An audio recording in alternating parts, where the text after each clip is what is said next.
Alors bonjour à tous, bienvenue au Commodities Market Report, le point de marché matières premières. Vincent Gagne pour vous retrouver. On va parler brièvement des métaux précieux qui ne lâchent rien en dépit d'un schéma d'attrait pour le risque bien en place ces dernières heures sur les marchés boursiers, ce qui montre à quel point l'or et l'argent, au-delà d'être des actifs refuges, sont aussi des actifs de diversification. Ils sont rentrés dans les portefeuilles en janvier-février dernier avec du volume, avec une performance forte, et c'est pas pour rien, en tout cas c'est pas pour les abandonner au moindre rebond technique des marchés actions. Et ça c'est plutôt une bonne nouvelle pour l'avenir. Je suis pas encore en train de dire qu'il faut acheter l'or maintenant, hein, c'est trop tôt, mais on va étudier les principaux supports.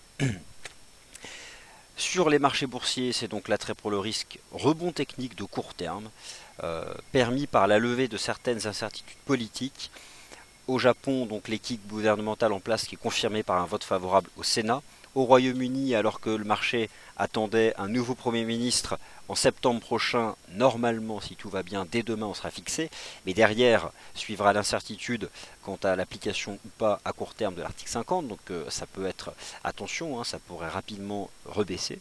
Mais en tout cas, pas maintenant. C'est haussier les actions. On va faire le point sur les matières premières. Les paires en yens sont soutenues. Là aussi, on parle de rebond technique. On en a parlé ce matin dans le Good Morning euro-dollar. Et pourtant, malgré cela, les actifs refuges, métaux précieux ne baissent pas. Par contre, les contrats de taux souverains, eux, reculent. C'est logique. Il y a une forte reprise des rendements obligataires, essentiellement un mouvement de vente des contrats souverains qui eux avaient bien performé pour le coup. Et là donc on a un arbitrage favorable au marché actions. On en reparlera plus largement dans le morning meeting. Alors, on va faire le tour d'horizon dans cette émission comme d'habitude en s'appuyant sur l'analyse technique de l'argent, du pétrole, de l'or, du gaz naturel et du cuivre. Et je commence par le cuivre. Alors, le cuivre, analyse technique favorable, la valeur, le métal industriel par excellence. Belle reprise hier sur cette ligne de tendance haussière, avec le dépassement en clôture journalière des 2,14 $, donc un niveau que je surveillais. Je pense que le marché peut remonter davantage. Au final, on a un beau canal descendant. On avait rejeté dans la partie haute le 4 juillet. On s'est stabilisé sur cette trendline. Là, ça se reprend. En D1, c'est propre. Je pense que la reprise n'est pas finie sur le cuivre. Et j'envisage une remontée jusqu'au point bas de cette séance du 4 juillet.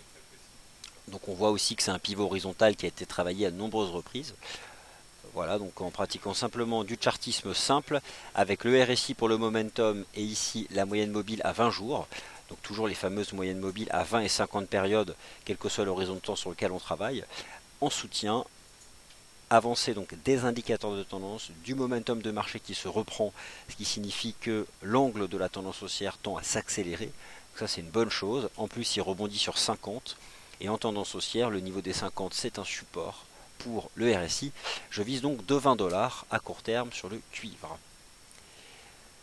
Le gaz naturel qui avait tenté hier de valider un support à 2,69 $ finalement revient dessus mais ne le brise pas, donc en l'état jusqu'à preuve du contraire.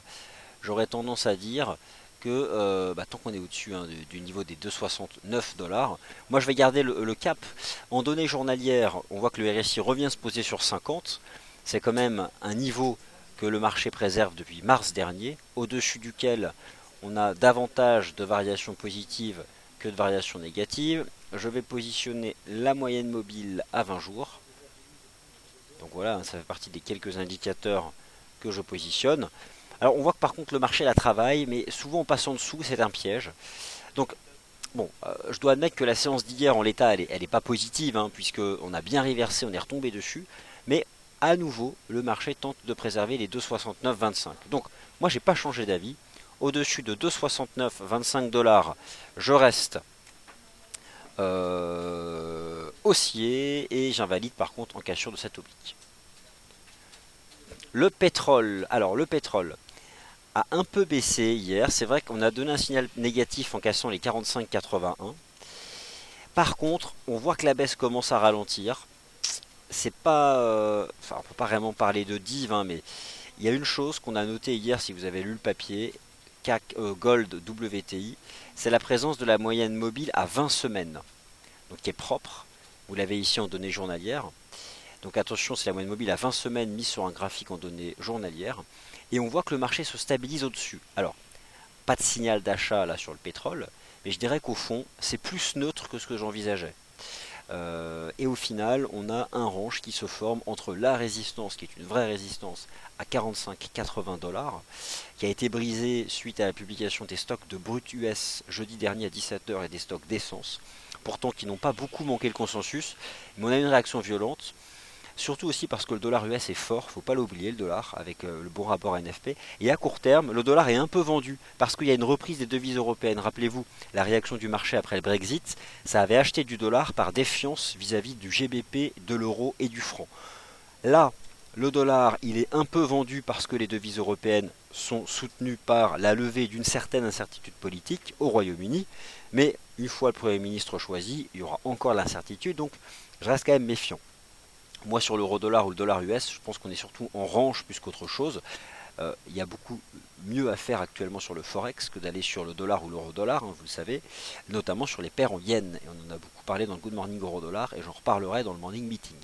Donc à court terme, le pétrole rebondit, il peut probablement remonter chercher la résistance à 45,80, mais voilà, ça peut s'arrêter là.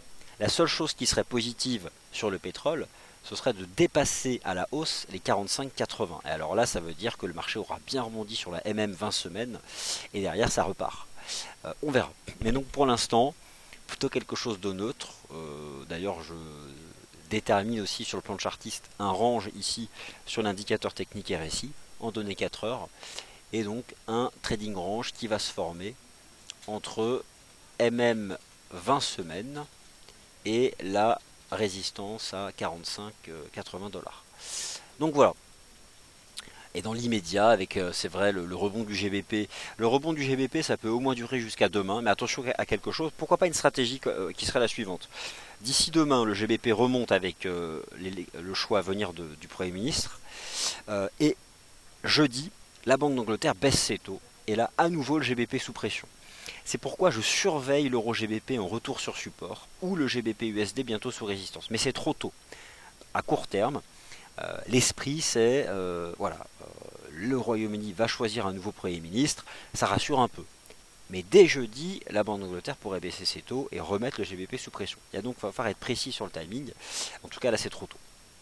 Donc, voilà, en tout cas, ce qui permet une petite baisse du dollar parce que certaines devises européennes se reprennent et ce qui permet un petit rebond technique de l'US Oil au-dessus de la moyenne mobile à 20 semaines. Encore une fois, attention, c'est ici la MVA 20 semaines sur du H4. Comment j'ai fait? Double-cliquer sur l'indicateur, onglet source des données, et là vous modifiez la période. Par défaut on est sur du H4, et moi j'ai mis W weekly, donc hebdomadaire en français. Donc remontée légère vers 45-80 $. Ce qui me marque énormément depuis le début de la semaine, c'est bien sûr la reprise technique des marchés actions, les nouveaux sommets historiques de Wall Street, rebond technique en Europe, rebond technique des paires en yens, donc on ne parle pas de tendance, on parle de rebond technique, et l'once d'or ne lâche rien du tout. Il défend âprement son premier support à 1345 $. À court terme, j'utilise à nouveau deux moyennes mobiles bien efficaces en analyse technique. La moyenne mobile à 20 périodes, ici en bleu, et la moyenne mobile à 50 périodes, ici en rose, qui sont donc des moyennes mobiles arithmétiques. On forme un range, vous voyez en H4. C'est le range qui décidera de la suite des événements. Je surveille aussi cette trendline. Je vais juste, donc cette ligne de tendance, pardon. Et vous voyez donc en données journalières, c'est un peu comme l'euro GBP. Je surveille beaucoup la remontée des moyennes mobiles à 20 jours cette fois-ci. 20 jours à la fois sur le XAU-USD, donc l'once d'or, et moyenne mobile à 20 jours sur le gold. Alors elle remonte tranquillement, et d'ici là c'est vrai qu'on peut se maintenir en range au-dessus des 20 des 1345 $.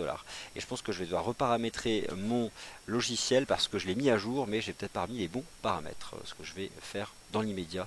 Comme ça, il y aura un morning meeting de meilleure qualité au niveau du son. Quant à l'argent, superbe rebond sur 19,45, cassure haussière des 20 $, nouveau support 20 $, remontée de la MM50 en H4, ça ne lâche rien là aussi. Et en l'état, on peut envisager même que ça remonte au niveau des 20,64.